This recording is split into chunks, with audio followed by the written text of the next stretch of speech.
السلام علیکم ورحمۃ اللہ۔ اللہم صلی وسلم وبارک علی نبی محمد وعلی آلہ وصحابہ اجمعین۔ باب الحث علی الخشوع فی الصلاۃ، نماز میں خشوع اور خضوع کی ترغیب کا بیان۔ ٹھیک ہے، سب احباب سے گزارش ہے کہ وہ اگر آپ کے سامنے کتاب موجود ہے تو اس پہ توجہ کیجئے۔ ہم انشاءاللہ اس کی قرأت جو ہے وہ بھی کریں گے۔ جو پہلی حدیث ہے اس حوالے سے، خشوع جو ہے اس کا معنی ہوتا ہے ڈرنا، اور خضوع کا مطلب ہے جھکنا۔ یعنی ایسا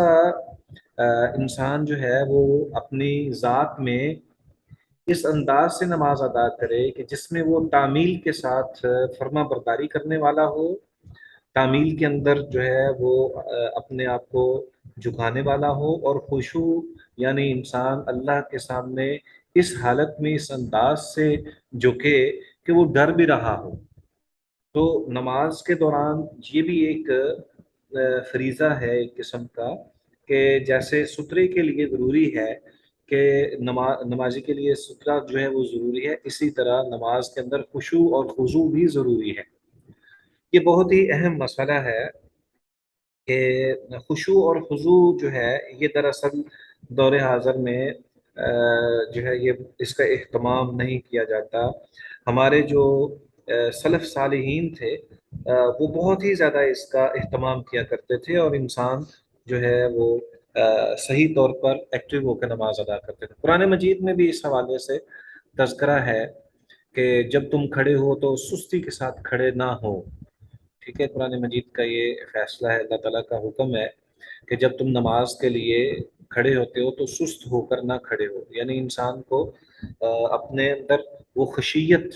یعنی وہ ڈر اس کے اندر موجود ہونا چاہیے، جس کے ساتھ سستی انسان کی ختم ہو جائے۔ ایسا نہیں ہونا چاہیے کہ آدھا انسان جو ہے وہ اپنے اعضاء کو ڈھیلا چھوڑا ہوا اس انداز سے کہ اس کو کسی چیز کی پرواہ نہیں ہے، اور اس انداز سے نماز ادا کرنا کہ جس میں نماز کے جو حالت ہے، جو کیفیت ہے اس کی، اس سے وہ اس کو اس کا اہتمام نہ کر رہا ہو، اور اس کو اندازہ ہی نہ ہو کہ میں کیا کر رہا ہوں، کیا پڑھ رہا ہوں۔ ٹھیک ہے، اور اس کے خیالات اس انداز سے ہوں کہ آپ کو پتہ ہے کہ انسانی دماغ اور دل جو ہے وہ جو سوچتا ہے اور جو محسوس کرتا ہے، پورا جسم اس سے بہت متاثر ہوتا ہے۔ یہی وجہ ہے کہ جب انسان پر غم آتا ہے تو غم کی حالت میں پورا جسم بوجھل ہو جاتا ہے، اور جیسے ہی انسان کو خوشی اور طمانینت حاصل ہوتی ہے، کوئی سرور ملتا ہے، تو اس پر اس کا پورا جسم جو ہے وہ ایکٹیو ہو جاتا ہے۔ مسئلہ یہ ہے کہ انسان کا جو نماز کی ادائیگی کے حوالے سے انسان کا جو جسم ہے اور اس کی جو روح ہے، وہ تمام کے تمام خشیت الہی کے ساتھ معمور ہونی چاہیے، اور اسی طرح وہ اتنی تعمیل ہو کہ سنت کے مطابق اس کا جسم جو ہے وہ پوری طرح فرما برداری جو ہے وہ واضح کر رہا ہو۔ یہاں پہ ایک اور بات جو ہے وہ قبل از حدیث ہم اس میں بات کریں گے، یہ بات ذہن نشین رکھیے۔ خشوع اور خضوع کا ہونا اور اس کا اہتمام کرنا، یہ لوازمات نماز سے ہے، اور جتنا زیادہ آپ اس کا اہتمام کرنا چاہتے ہیں، اس کا خیال رکھنا چاہتے ہیں، اس کے لیے ضروری ہے کہ آپ وضو اچھے طریقے سے کریں۔ اگر آپ کا وضو اچھے انداز سے ہوگا، یعنی آپ صحیح طور پر مسنون طریقے سے وضو کر رہے ہیں، تو کمال یعنی وضو کے اندر کمال موجود ہے۔ یعنی اتمام اور کمال یہ دونوں لفظ ہیں۔ اتمام کا مطلب یہ ہے کہ مکمل انداز سے اس کو صحیح طور پر مکمل کرنا، اور اکمال کا مطلب یہ ہے کہ اس کو بخوبی اس کو مکمل کرنا۔ یعنی ایک حسن ہوتا ہے کسی چیز کا، تو ایک تو اس کو صحیح طور پر مکمل کرنا، اور دوسرا بڑی خوبصورتی کے ساتھ مکمل کرنا۔ تو جتنا آپ اپنے وضو کو اکمال و اتمام کے ساتھ جو ہے وہ ادا کریں گے، اتنا ہی زیادہ آپ کی نماز جو ہے وہ بہتر ہوگی، اور اس میں خشیت طاری ہوگی۔ دوسری بات یہ ہے کہ اس حوالے سے کہ نماز کے دوران ہمیں کس انداز سے اور کتنا زیادہ ہمیں جو ہے وہ اہتمام کرنا چاہیے خشوع اور خضوع کا، اس میں نبی صلی اللہ علیہ وسلم نے بھی کچھ طریقہ کار بتائے ہیں، جیسے اعوذ باللہ من الشیطان الرجیم نماز کے دوران ہی پڑھنا، اور اس طرح کی دیگر چیزیں۔ تو آج ہم اس حوالے سے اس باب کو شروع کرنے والے ہیں۔ آپ کو پتہ ہے کہ ہمارے پیارے پیغمبر علیہ الصلوۃ والسلام جب نماز ادا کرتے تھے تو آپ یکسوئی کے ساتھ نماز ادا کرتے تھے، یعنی آپ کا جو انداز ہوتا تھا وہ یہ ہوتا تھا کہ آپ اپنی نماز کے دوران قرآن مجید کی تلاوت کرتے ہوئے روتے تھے، اور آپ نے یہاں تک فرمایا، سیدنا بلال رضی اللہ تعالیٰ عنہ کو یہ بھی جو ہے وہ ارشاد فرمایا، ارحنا یا بلال، کہ اے بلال ہمیں راحت پہنچاؤ اذان دے کر، نماز کھڑی کر کے۔ وہ مقصد یہ تھا کہ نبی صلی اللہ علیہ وآلہ وسلم ایک راحت بھی محسوس کرتے تھے نماز کی ادائیگی کے ساتھ، اور اس کا اکمال اور اس کا اتمام اور خشیت اور خضوع ہونا، یعنی اللہ تعالیٰ کی فرما برداری اور اس کو بجا لانا، صحیح طور پر ادا کرنا، یہی اصل میں سب سے اہم چیز ہے۔ ہم نے گزشتہ کچھ ایسی احادیث پڑھی ہیں جس میں نبی صلی اللہ علیہ وسلم کی کچھ نہ کچھ نماز کے دوران کیفیتوں کو، اس کے اندر یہ محسوس ہوتا ہے کہ آپ موومنٹ تھی تھوڑی بہت، جیسے سیدہ زینب کی بیٹی کو، امامہ کو اٹھا لینا، یا آپ صلی اللہ علیہ وسلم نے سیدنا علی رضی اللہ تعالیٰ عنہ کو گھر آنے کے لیے اجازت رحمت فرمانا، اور اسی طرح نبی صلی اللہ علیہ وسلم کا دیگر بھی کئی چیزیں ہیں کہ جب آپ کھانسی کرتے تھے تو کھنگار وغیرہ اس کو تھوک، بائیں جانب پاؤں کے نیچے تھوک دینا اور پھر اس کے اوپر مٹی ڈال دینا۔ اسی طرح جو ہے وہ کوئی ایسی موذی چیز جو گزر رہی ہے اس کو نماز کے دوران ہی ختم کرنے کی اجازت دینا۔ تو یہ کچھ ایسی چیزیں ہیں جو کہ نفلی نماز کے اندر تو بہرحال ایسی کیفیات موجود بھی ہیں، لیکن اس کے ساتھ ساتھ یہ بھی ضروری ہے کہ ہم اپنی نماز کے اندر توجہ جو ہے وہ اللہ تبارک و تعالیٰ کی ذات کی طرف ہی رہے، کہ ہم اس کی عبادت کر رہے ہیں، اور دنیاوی جتنے بھی اغراض ہیں یا اعمال ہیں ان سے جس حد تک ہم بچ سکیں اتنا ہی بچیں۔ تو سب سے پہلے ہم حدیث ہے سیدنا ابو ہریرہ رضی اللہ تعالی عنہ کی، آپ میں سے کوئی اس کو اس کی قرات کرے گا؟ عن ابی ہریرہ رضی اللہ تعالی عنہ قال نہى رسول اللہ صلی اللہ علیہ وآلہ وسلم ان يصلي الرجل مختصرا متفق علیہ، واللفظ لمسلم ومعناه ان يجعل يده على خاصرته، وفي البخاری عن عائشة رضی اللہ تعالی عنها ان ذلك فعل اليهود، فعل اليهود في صلاتهم۔ اس حدیث میں نماز کی ایک کیفیت کا اظہار کیا جا رہا ہے، اور وہ کیفیت جو ہے وہ مختلف ہو سکتی ہے۔ جی ٹھیک ہے، اللہ تعالیٰ آپ کو جزا دے۔ حدیث کا جو اس وقت جو کیفیت ہے اس میں سب سے پہلی چیز یہ ہے کہ نبی صلی اللہ علیہ وآلہ وسلم نے یہاں پہ دو تین چیزوں کا اظہار فرمایا۔ سب سے پہلی بات یہ کہ نبی اکرم صلی اللہ علیہ وآلہ وسلم نے عن ابی ہریرہ رضی اللہ تعالی عنہ، سیدنا ابو ہریرہ رضی اللہ تعالی عنہ سے روایت ہے، وہ بیان کرتے ہیں، نہا رسول اللہ صلی اللہ علیہ وآلہ وسلم، کہ رسول اللہ صلی اللہ علیہ وآلہ وسلم نے منع فرمایا، ان یصلی الرجل مختصرا، یہ کہ نماز پڑھے کوئی آدمی اپنے پہلوؤں پر ہاتھ رکھ کر، یعنی یہ جس کو ہم پنجابی میں وکھی کہتے ہیں، کوکھوں پر ہاتھ رکھ کر نماز پڑھنے سے نبی صلی اللہ علیہ وسلم نے منع فرمایا۔ متفق علیہ، اسے بخاری و مسلم نے روایت کیا ہے۔ واللفظ لمسلم، اور اس میں الفاظ جو بیان کیے گئے ہیں یہ صحیح مسلم سے ہیں۔ ومعناہ، اور اس کا معنی یہ ہے مختصراً کا، ان یجعل یدہ علی خاصرتہ، یہ کہ رکھے انسان آدمی اپنا ہاتھ اپنے پہلوؤں پر، یعنی اپنی کوکھوں پر۔ تو یہ حدیث ہے جس میں نبی صلی اللہ علیہ وسلم نے منع فرمایا۔ وفی البخاری، یہ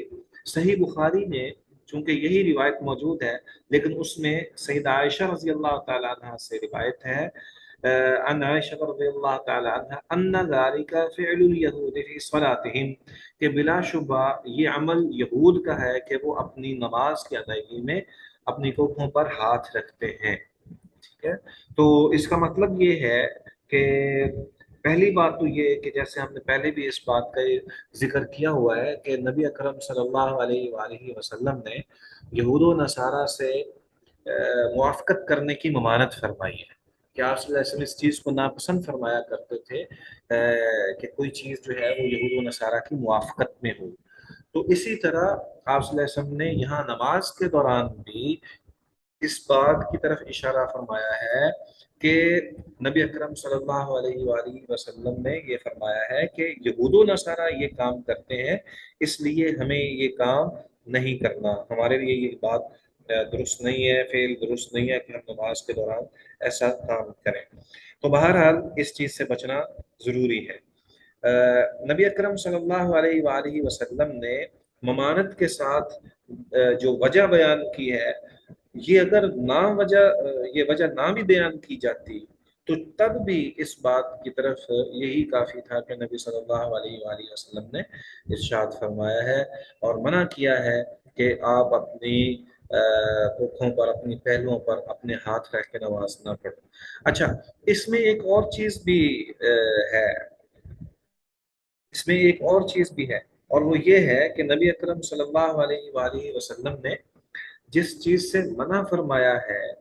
وہ اس میں یہ بیان کیا کہ یہود اپنی نماز اس طرح ادا کرتے تھے. تو کیا وہ نماز ادا کرتے ہیں؟ کیا ان کی نماز ایسی ہی ہے جیسے مسلمان نماز ادا کرتے ہیں؟ یہ بات سمجھنے والی ہے کہ ان کی نماز جو تھی وہ اس انداز سے نہیں تھی جیسے ہم نماز ادا کرتے ہیں. ہماری نماز جو ہے اس میں قیام، رکوع، سجود اور التحیات وغیرہ یہ سارا کچھ موجود ہے، لیکن یہودیوں کی جو نماز ہے وہ اس سے ہٹ کر ہے. اگر آپ نے کبھی دیکھا ہو تو وہ دیوار گریہ کے ساتھ کھڑے ہو کر کچھ مخصوص قسم کی تلاوت کیا کرتے ہیں، اور وہ وہاں پر جو ہے وہ تورات پڑھتے ہیں اور اس کو دہراتے ہیں اور بلند آواز سے، اور پھر وہیں پہ روتے بھی ہیں، اور اس انداز سے بعض اوقات اس دیوار کے ساتھ کچھ چیزیں بھی اپنی جو ہیں وہ چمٹاتے ہیں اور رکھتے ہیں یا وہاں پہ جو ہے ان کو آویزاں کرتے ہیں. تو یہ ان کی نماز کا ایک طریقہ ہے. عیسائیوں کا طریقہ جو ہے اس میں موسیقی ہے اور اس میں مطلب وہاں انجیل کی تلاوت کے ساتھ. دور حاضر میں تو یہ بات واضح ہے کہ ہمارے سامنے بائبل ہے، تو بائبل پہلی تینوں کتابوں کا مجموعہ ہے. یعنی یہ جو ہمارے دور حاضر میں ہمارے پاس اہل کتاب کی جو کتاب ہے اور وہ اس کو بائبل کہا جاتا ہے، اس بائبل کے اندر تینوں کتابیں موجود ہیں، تورات، انجیل اور زبور. ٹھیک ہے، ان تینوں کتابوں کو جو ہے وہ سبھی آج کل جو ہے وہ اس کی تلاوت کرتے ہیں یا اس کی قرات کرتے ہیں. اور ان تینوں کتابوں کے اندر جو ہے وہ یکسانیت جو ہے اس میں، یعنی الفاظ کا رد و بدل اور دیگر چیزیں یہ موجود ہیں. اور ایک دوسری بات یہ ہے کہ پاکستان کے اندر جو ہے وہ انارکلی بائبل سوسائٹی ہے جو اس کو چھاپتی ہے، اور اسی طرح دیگر جتنے بھی مختلف لوگ ہیں وہ اپنے انداز سے. تو اس میں یکسانیت نہیں ہے، اس میں کافی اختلاف پایا جاتا ہے. ہر ایک کی بائبل میں کچھ نہ کچھ رد و بدل موجود ہے. تو بات ہم دور نہ لے جائیں، تو نماز جو ہے یہودیوں کی جو نماز ہے وہ نماز مختلف ہے مسلمانوں سے، لیکن چونکہ ان کی ایک عبادت ہے تو نبی اکرم صلی اللہ علیہ وآلہ وسلم نے ان کی نماز کا یعنی تذکرہ کر دیا کہ یہ چیز ان پر فرض تھی کہ وہ یہ کرتے تھے، اور وہ یہ کام کیا کرتے ہیں کہ وہ اپنی کوکھوں پر ہاتھ رکھتے ہیں. تو مسلمان جو ہیں وہ اس انداز سے نماز ادا نہ کریں. یہاں پر بعض اوقات انسان تھکا ہوا ہوتا ہے تو پھر کیا کرنا چاہیے؟ انسان تھکاوٹ میں ہو تو پھر اس کو کیا کرنا چاہیے کہ وہ جو ہے وہ نماز کس طرح ادا کرے؟ ہو سکتا ہے کہ وہ بیٹھ سکتا ہے تو بیٹھ جائے، اگر بیٹھا نہیں جا سکتا تو وہ لیٹ جائے، لیکن یہ انداز درست نہیں ہے. جیسے سیدہ میمونہ رضی اللہ تعالی عنہا، انہوں نے ایک دفعہ سرہانہ رکھا ہوا تھا جس پہ وہ نماز ادا کر رہی تھیں، یا کوئی اور ام المؤمنین تھیں. تو نبی اکرم صلی اللہ علیہ وسلم نے پوچھا کہ یہ کیوں تم نے رکھا ہے؟ اگر تم جو ہے وہ صحیح طور پر نماز کھڑے ہو کے ادا نہیں کر سکتی تو تم بیٹھ جاؤ، اور اگر بیٹھ نہیں سکتی تو وہ تم لیٹ کے نماز پڑھو. ایک اور بات بھی اس طرح اشارہ کرتی ہے کہ خود نبی اکرم صلی اللہ علیہ وآلہ وسلم سے بعض نمازیں بیٹھ کر پڑھنے کا ثبوت موجود ہے. اس لیے اس بات سے جو ہے وہ تردد نہیں کرنا چاہیے کہ انسان جو ہے وہ مکمل طور پر کھڑا ہو تو پھر ہی نماز ہوتی ہے، ورنہ نماز نہیں ہوتی۔ یہ بھی سنت ہے کہ جب انسان تھکا ہوا ہو یا بڑھاپے کی صورت میں، جیسے نبی صلی اللہ علیہ وسلم جب بوڑھے ہوئے تھے تو آپ بیٹھ کر نماز پڑھتے تھے، تو ایسی حالت میں بیٹھ کر نماز پڑھنے میں کوئی قباحت نہیں ہے، لیکن اس میں ان تمام چیزوں میں بیٹھ کے پڑھی جائے نماز یا کھڑے ہو کے نماز پڑھی جائے، خشوع اور خضوع جو ہے وہ قائم رکھنا یہ بہت زیادہ ضروری ہے۔ خشوع اور خضوع اور عجز و انکسار اور مسکنت اور ایسی صورت جس میں انسان جو ہے وہ اپنے رب کے سامنے جو ہے وہ بیٹھ رہا ہے، اپنے رب کے سامنے پیش ہو رہا ہے، کھڑا ہو رہا ہے، ہاتھ باندھ رہا ہے، رکوع کر رہا ہے، سجدہ کر رہا ہے، تو وہ ضروری ہے۔ دوسری بات یہ ہے کہ جیسے آج کل ہمارے ہاں کچھ لوگ جو ہیں وہ اس انداز سے نماز ادا کرتے ہیں یا اس انداز سے وہ چلتے پھرتے ہیں کہ جس میں دونوں ہاتھ پیر جو ہیں وہ باندھے ہوئے ہوتے ہیں، جیسے اکڑ کر انسان چلتا ہے، تو نماز جو ہے یہ تو یکسر انکساری والی چیز ہے۔ تو یہود جو تھے وہ اپنے پہلوؤں پہ جو ہاتھ رکھتے تھے، اس کے بارے میں یہ کہا جاتا ہے کہ یہ متکبرانہ فعل تھا، اور اللہ تعالیٰ کو یہ چیز جو ہے وہ کسی صورت میں بھی پسند نہیں ہے۔ جی، اس کے بعد والی حدیث سیدنا انس رضی اللہ تعالیٰ عنہ کی کون قرات کرے گا؟ کولے کولے انسان کے جو ہے وہ تو یہ جو پہلو ہیں ان کو کہا جاتا ہے۔ ویسے یہ انسان کے جو کندھے ہیں، کندھوں سے نیچے جو ہیں ان کو کولے کہا جاتا ہے، اور یہاں پر جو مطلوب ہے وہ پہلو مراد ہیں کہ انسان کی وکھیاں، جو اس کی پسلیوں اور جو نیچے والی ٹانگ کی جو ہڈی ہے اس کے درمیان والی جو جگہ ہے اس میں۔ کون قرات کرے گا بھائی اگلی حدیث کو؟ سر میں پڑھتا ہوں۔ وعن انس رضی اللہ تعالی عنہ ان رسول اللہ صلی اللہ علیہ وسلم قال اذا قدم العشاء فابدأوا به قبل ان تصلوا المغرب، متفق علیہ۔ متفق علیہ۔ جی، یہ ایسی حدیث ہے کہ جس پہ اکثر بیشتر لوگ جو نا بڑی خوشی کے ساتھ عمل پیرا ہوتے ہیں اس پہ۔ نبی اکرم صلی اللہ علیہ وسلم سے سیدنا انس بن مالک رضی اللہ تعالیٰ عنہ بیان کرتے ہیں کہ ان رسول اللہ صلی اللہ علیہ وآلہ وسلم قال، سیدنا محمد رسول اللہ صلی اللہ علیہ وآلہ وسلم نے ارشاد فرمایا، اذا قدم، جب پیش کیا جائے، العشاء، شام کا کھانا، فابدؤ، بس تم ابتدا کرو، بھی، اس کھانے کے ساتھ، قبل، بیشتر اس کے کہ ان تصلو، یہ کہ تم نماز پڑھو، المغرب، مغرب کی، متفق علیہ، اسے بخاری و مسلم نے روایت کیا ہے۔ یہاں پر یعنی یہ ایک، اس حدیث سے بہت ساری چیزیں ہمارے سامنے آتی ہیں۔ پہلی بات تو یہ ہے کہ عشاء کی جو نماز ہے، مغرب کی جو نماز ہے، یہ وقت ہے کھانے کا۔ اس حدیث سے یہ ثابت ہوتا ہے، اس حدیث سے جو چیز ثابت ہوتی ہے وہ یہ ہے کہ مغرب کی نماز سے قبل یا مغرب کی نماز کے فوراً بعد کھانے کا وقت ہے، جس کو ہم ڈنر کہتے ہیں۔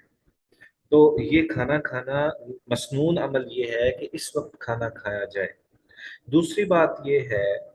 کہ جب کھانا پیش کر دیا گیا ہو اور انسان کو بھوک لگی ہوئی ہو،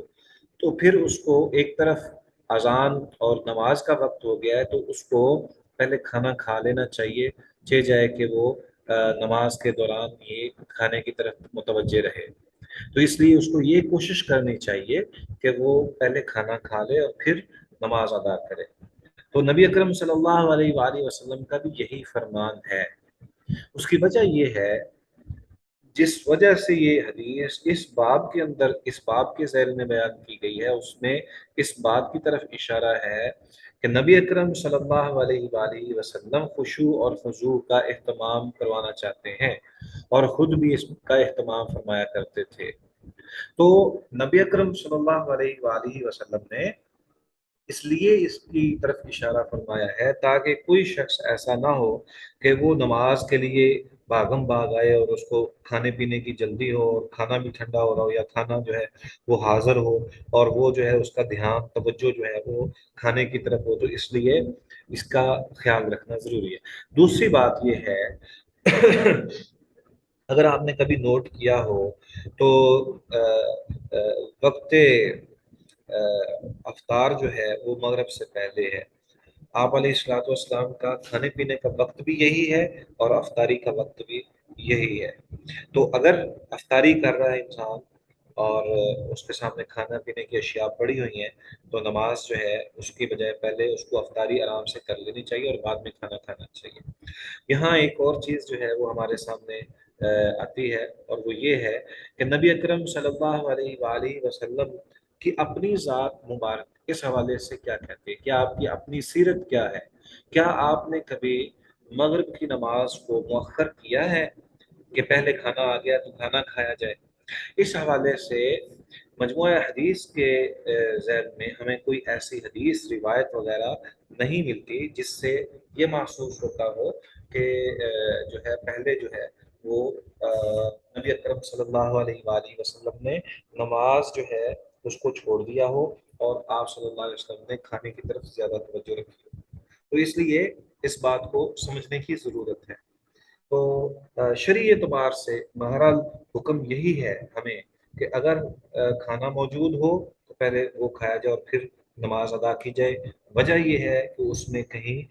خشوع میں نقص پیدا نہ ہو اور توجہ اور دھیان جو ہے وہ کہیں کھانے کی طرف نہ ہو اور انسان مطمئن ہو کے تسلی کے ساتھ سکون کے ساتھ نماز ادا کرے۔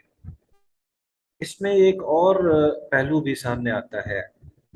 کچھ لوگ یہ کہتے ہیں کہ مغرب کا وقت وہ بہت ہی محدود ہوتا ہے، مغرب کا وقت بہت مختصر ہوتا ہے، تو اس لیے جیسے ہی اذان ختم ہوتی ہے تو وہ فوری طور پر نماز کے لیے تیار ہو جاتے ہیں۔ بہرحال یہ اس کا اہتمام کرنا، افضل وقت میں نماز کا اہتمام کرنا یہ اپنی جگہ پر، لیکن نبی اکرم صلی اللہ علیہ وآلہ وسلم مغرب کی نماز میں تھوڑا سا وقفہ دیا کرتے تھے، جس میں آپ صلی اللہ علیہ وسلم کا یہ فرمان بھی موجود ہے کہ کھانے والا جو ہے وہ کھانا کھا کے جماعت کے ساتھ شامل ہو جائے، اور جس نے کوئی حاجت پوری کرنی ہے یعنی وضو کرنا ہے، قضائے حاجت کرنی ہے، تو وہ وہاں سے بھی پہنچ جائے۔ تو بہرحال اگر خضوع کا اتمام نہ ہو رہا ہو تو انسان جس کام میں مشغول ہو، خاص کر ایسا کام جس میں جو شریعت حکم کے تابع ہے، تو اس لیے اس کو اگر وہ مؤخر کر دیتا ہے نماز کو تھوڑی دیر کے لیے تو اس میں کوئی حرج نہیں ہے۔ جی اس کے بعد والی حدیث سیدنا ابو ذر رضی اللہ تعالی عنہ کی، کون پڑھے گا؟ وعن أبي ذر رضي الله تعالى عنه قال قال رسول الله صلى الله عليه وآله وسلم إذا قال أحدكم في الصلاة فلا إذا قام أحدكم في الصلاة فلا يمسح الحصى فإن الرحمة توجهه. رواه الخمسة بإسناد صحيح وزاد أحمد واحدة أودع وفي الصحيح عن معيقب نحوه بغير تعليل. جزاک اللہ خیر۔ بہت اچھی آپ نے حدیث پڑھی ہے، لیکن اس میں تھوڑا سا میں توجہ دلانے کی ضرورت محسوس کرتا ہوں کہ ایک تو یہ ہے کہ آپ سب حضرات اگر مناسب سمجھیں، آپ کے پاس وقت ہو تو ایک دفعہ آپ پہلے پڑھ لیا کریں حدیث کو تاکہ رواں ہو جائے زبان پر۔ اتنے اچھے انداز سے جو ہے وہ باقاعدہ جس طرح باقاعدہ طور پر الفاظ کے اہتمام کیا جاتا ہے کہ صحیح ادائیگی ہو اور اس میں کوئی کمی رہ جائے تو پھر وہ اچھا نہیں لگتا۔ تو اس لیے اگر آپ لوگوں کے پاس تھوڑی سی فرصت ہو تو دو چار حدیثیں جو ہیں وہ لیکچر سٹارٹ ہونے سے پہلے اگر آپ پڑھ لیں تو وہ زیادہ مناسب رہے گا ہمارے لیے۔ تو نبی اکرم صلی اللہ علیہ وآلہ وسلم سے سیدنا ابو ذر غفاری رضی اللہ تعالیٰ عنہ بیان کرتے ہیں کہ نبی اکرم صلی اللہ علیہ وآلہ وسلم نے ارشاد فرمایا اذا قام احدکم فی الصلاة فلا يمسح الحصى فإن الرحمة تواجهه۔ جب کھڑا ہو تم میں سے کوئی ایک نماز میں، فلا یمسح بس نہ چھوئے، الحسا کنکری کو، فإن الرحمت بلا شبہ اللہ کی رحمت جو ہے تواجہہ وہ متوجہ ہوتی ہے اس نمازی کی طرف. رواہ الخمسۃ باسناد صحیح، اور اس روایت کو پانچوں کتابیں ہیں انہوں نے بیان کیا ہے. وزاد احمد، لیکن مسند احمد نے اس میں تھوڑا سا یہ اضافہ کیا ہے، واحدۃ او دع، یعنی ایک دفعہ اگر وہ مطلب چھونا چاہتا ہے، کنکریاں ہٹانے کی مجبوری ہو تو ایک مرتبہ ہٹا کے اس کے بعد چھوڑ دیا جائے، یا پھر اس کو ویسے ہی چھوڑ دیا جائے. او دع، یا تو ایک دفعہ، یعنی انسان جب نماز پڑھ رہا ہوتا ہے تو سجدے کی جگہ پر کوئی کنکری آ گئی ہے نا، یا گھٹنا رکھنے کی جگہ پر کوئی کنکری آ گئی ہے، تو ایک چونکہ رحمت جو ہے وہ اس کے سامنے ہے، تو اور وہ سامنے جو ہے وہ نظر اگرچہ نہیں ہو رہی، نظر نہیں آ رہی، لیکن اس کے باوجود اس کا وجود موجود ہے. تو اس لیے نبی اکرم صلی اللہ علیہ وسلم نے فرمایا کہ وہ ایک دفعہ اس کو الگ کر دے، اگر وہ ہٹ جائے تو ٹھیک ہے، نہیں تو پھر متعدد مرتبہ اس کو بار بار صاف کرنے کی ضرورت نہیں ہے. او دع، یا پھر اس کو ویسے ہی رہنے دے، انسان جیسے ہی نماز پڑھ رہا ہے اس کو ویسے ہی وہ نماز ادا کرے. تو یمسح کا مطلب یہ ہے کہ پیشانی رکھنے یا سجدہ کرنے کی جگہ سے کنکریاں نہ ہٹائے. اور یہ حسوا کہتے ہیں چھوٹے سنگریزے، یعنی چھوٹی کنکریوں کو، یہ چھوٹی چھوٹی جو کنکریاں ہوتی ہیں ان کو ذکر کیا جاتا ہے. تو امام احمد کے حوالے سے یہاں پہ بیان ہو رہا ہے کہ ایک مرتبہ ہٹا دے یا پھر اس کو چھوڑ دے، ہاتھ بھی نہ لگائے. اور اس میں یہاں جو علت بیان کی گئی ہے وہ یہ ہے کہ رحمت الہی اس کی طرف متوجہ ہوتی ہے. اس حدیث سے یہ بات ثابت ہوتی ہے کہ ایک تو یہ کہ نماز کے اندر خشوع اور خضوع جو ہے اس کو قائم رہنا چاہیے، انسان کو ایسے خام خواہ حرکتیں نہیں کرنی چاہیے جیسے دور حاضر میں ہم اپنے کپڑے سنوارتے رہتے ہیں، اپنے بالوں کو درست کرتے رہتے ہیں، یا اپنی توجہ جو ہے وہ کسی نہ کسی طرف مرکوز کر لیتے ہیں، جس سے ہمیں ہماری نماز کے خشوع خضوع کے جانے کا اندیشہ ہوتا ہے. تو ہمیں اپنے خشوع خضوع کو قائم رکھنا چاہیے، نہ کہ ہم بلا وجہ اپنی توجہ جو ہے وہ ہٹا دیں. دوسری بات یہ ہے کہ اگر خدا نخواستہ آپ کے کپڑے درست نہیں ہیں، یعنی وہ گندے میلے چیلے ہو رہے ہیں، یا آپ نے جہاں سجدہ دینا ہے وہاں پہ جو ہے وہ کنکری ہے جو آپ کو زیادہ مخل نہیں ہے، تو ایسی صورت میں آپ بلا وجہ وہاں پہ نہ کریں. نبی اکرم صلی اللہ علیہ وآلہ وسلم کی اس حدیث کو یاد فرما لیں کہ جہاں پہ نبی اکرم صلی اللہ علیہ وآلہ وسلم نے وہ حدیث جس میں لیلۃ القدر کا آپ نے حوالہ بیان کیا تھا، اس حدیث میں آپ صلی اللہ علیہ وسلم نے بیان فرمایا تھا، اور آپ کی کیفیت یہ تھی کہ آپ علیہ الصلوۃ والسلام جب سجدہ کر رہے تھے تو آپ کیچڑ میں سجدہ کر رہے تھے، یعنی آپ کی پیشانی پر اس دن کیچڑ لگا ہوا تھا جس دن آپ کو لیلۃ القدر کا بیان کیا گیا، ذکر کیا گیا. تو وہ حدیث بڑی معروف ہے. اس سے یہ ثابت ہوتا ہے کہ اگر مٹی پیشانی کو لگ بھی جائے تو یہ ایک مسنون سا عمل ہے،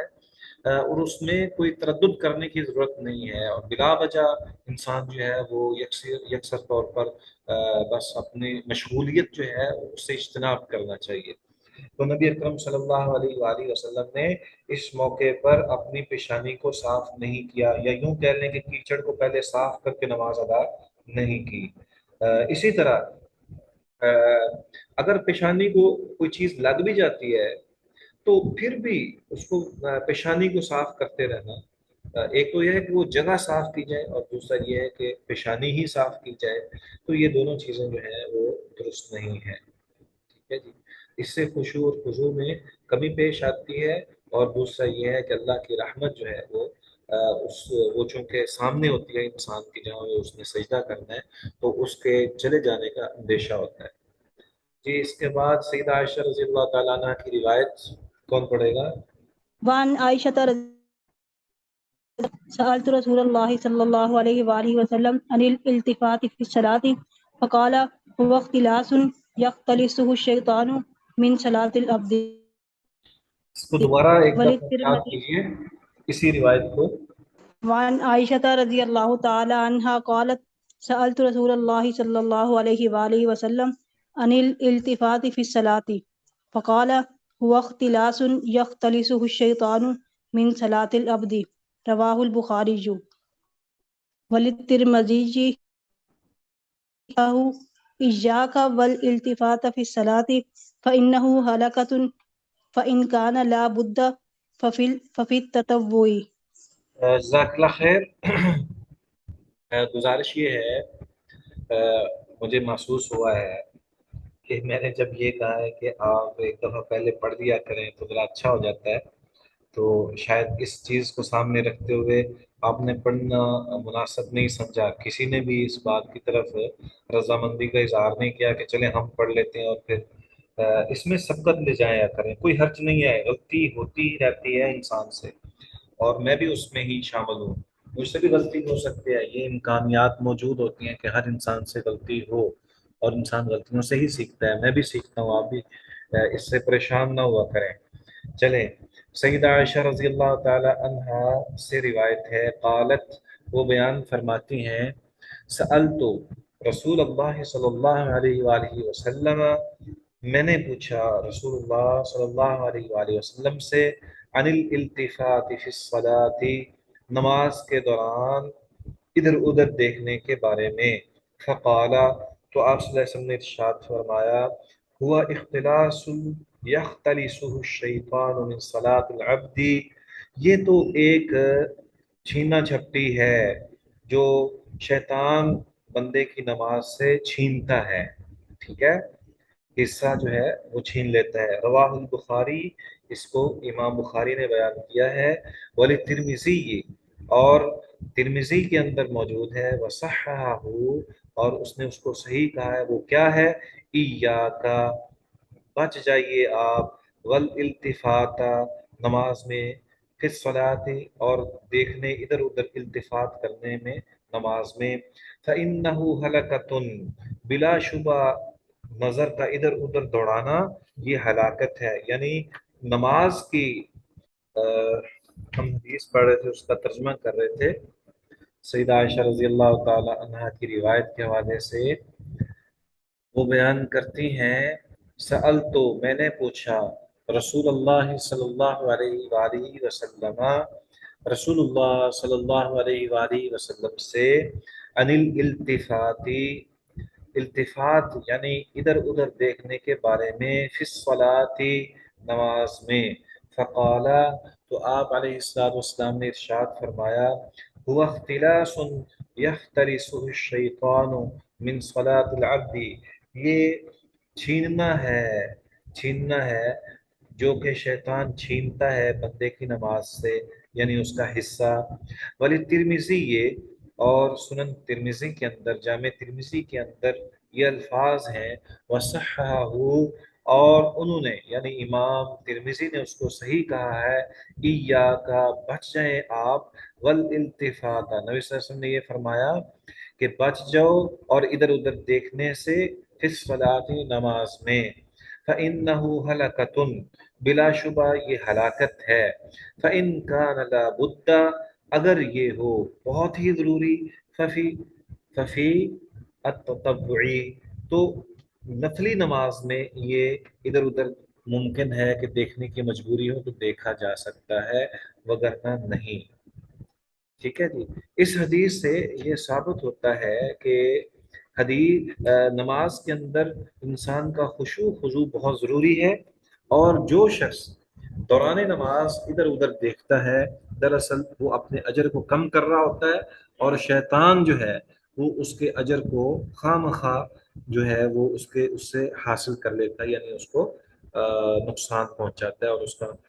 اس کا جو صحیح اجر ہے وہ اس کو حاصل نہیں ہونے دیتا. تو شیطان کی تو یہی کوشش ہے کہ اگر کوئی شخص نماز پڑھ رہا ہے تو وہ اس کے دل میں وسوسے ڈالے، اور وہ دائیں اور بائیں جانب جو ہے اس کی توجہ ایسی کر دے کہ جس سے اس کا اجر جو ہے وہ ضائع ہو جائے، اور اس طرح کے دیگر جو ہے وہ معاملات اس کے سامنے مزین کر کے پیش کرتا ہے تاکہ وہ اس کی نماز جو ہے اس کا اجر ختم کر دیا جائے. ہم بات کر رہے ہیں اختلاس شیطان کے حوالے سے. نبی اکرم صلی اللہ علیہ وسلم کا فرمان عالی شان ہے. آپ علیہ السلام نے اس حوالے سے بہت ہی تاکید فرمائی ہے اور اس بات کی طرف اشارہ فرمایا ہے کہ نماز کے دوران ادھر ادھر دیکھنا یہ شیطانی کام ہے اور شیطان بندے کے اجر کو ضائع کرنے کے درپے ہوتا ہے، اس لیے نماز کے دوران ادھر ادھر نہیں دیکھنا چاہیے. اور اسی طرح اگر ممکن بہت ہی مجبوری کی حالت ہو، ایسی کنڈیشن ہو کہ جس میں ہے انسان جو ہے وہ لازمی طور پر دیکھنا جو ہے اس کی مجبوری بن جائے، جیسے بعض اوقات خواتین کے پاس بچے ہوتے ہیں ان کے، یا مطلب ہے کہ بعض اوقات ان کی کوئی ایسی گھریلو کوئی مصروفیت ہوتی ہے یا پردے کا خیال کرنا پڑتا ہے، تو ایسی صورتحال میں اس کو بہرحال اس کی توجہ نہیں ہونی چاہیے ادھر ادھر. کوشش یہی ہونی چاہیے کہ وہ اپنی توجہ جو ہے وہ صحیح طور پر مرکوز رکھے اپنی نماز میں اور خشوع کو ختم نہ ہونے دے. لیکن تطوع نماز یعنی نفلی نماز کے اندر جو ہے وہ اگر ایسی صورت سے دو چار ہے تو اس میں اور اس کو گناہ نہیں ہوگا یا اس کا اجر کم نہیں ہوگا. لیکن فرضی نماز کا اہتمام کرنا اور اس میں فوکس رکھنا، نماز کے یعنی سجدے والی جگہ اور مقام تک اپنے آپ کو محدود رکھنا اور مختلف خیالات کو جھٹکنا اور ذہنی یکسوئی کو حاصل کرنا اور دل سے انسان کا اللہ کے سامنے اپنے آپ کو پیش کر دینا اور تمام افعال، کردار اور اعمال کو سنت کے مطابق بجا لانا، یہ دراصل ایسا فرض ہے جو کہ خشوع اور خضوع کے جو ہے مطابق انسان کو نماز کے لیے ہونا چاہیے اور اسی کی ترغیب ہونی چاہیے. تو بہرحال التفات عربی کا لفظ ہے، اس کو اردو میں بھی استعمال کیا جاتا ہے کہ اس طرف التفات فرمائیں یعنی اس طرف دیکھیں. تو یہ ایک قسم کا معمولی سا دیکھنا ہوتا ہے جس میں انسان جو ہے وہ ادھر ادھر دیکھتا ہے. تو نماز کے دوران اس طرح کرنا یہ ممنوع ہے. اسی طرح ایک اور روایت سیدنا انس رضی اللہ تعالیٰ عنہ سے مروی ہے، اس کے اندر بھی رسول اللہ صلی اللہ علیہ وآلہ وسلم نے سیدنا انس بن مالک رضی اللہ عنہ کو ارشاد فرمایا تھا کہ اے بیٹے نماز میں اپنے آپ کو التفات سے بچاؤ، یعنی نماز میں ایک دوسرے ادھر ادھر دیکھنے سے انسان کو بچنا چاہیے. تو آپ صلی اللہ علیہ وسلم نے اپنے خادم کو انس کو بیٹا کہہ کر پکارا اور یہاں پر بچے کی تربیت فرماتے ہوئے بھی اظہار کیا. تو اس کا مطلب یہ ہے کہ ہمیں بھی اپنے بچوں کی طرف توجہ دینی چاہیے اور اگر خدا نہ خواستہ ان کی نماز ضائع ہو رہی ہو اور ان کا اجر جو ہے وہ کم ہو رہا ہو تو ان کو بھی ان کی نماز جو ہے وہ صحیح طور پر پڑھنے کی جو ہے وہ تلقین کرنی چاہیے اور اس کو التفات سے بچنے کی جو ہے اس کی طرف ان کو بچانا چاہیے. اللہ تبارک و تعالیٰ تمام لوگوں کی جو نمازیں ہیں وہ درست رکھے اور ان کے اجر جو ہیں ان کو کامل جو ہے وہ عطا فرمائے. جی اگلی حدیث سیدنا انس رضی اللہ تعالیٰ عنہ سے. اللہ حافظ.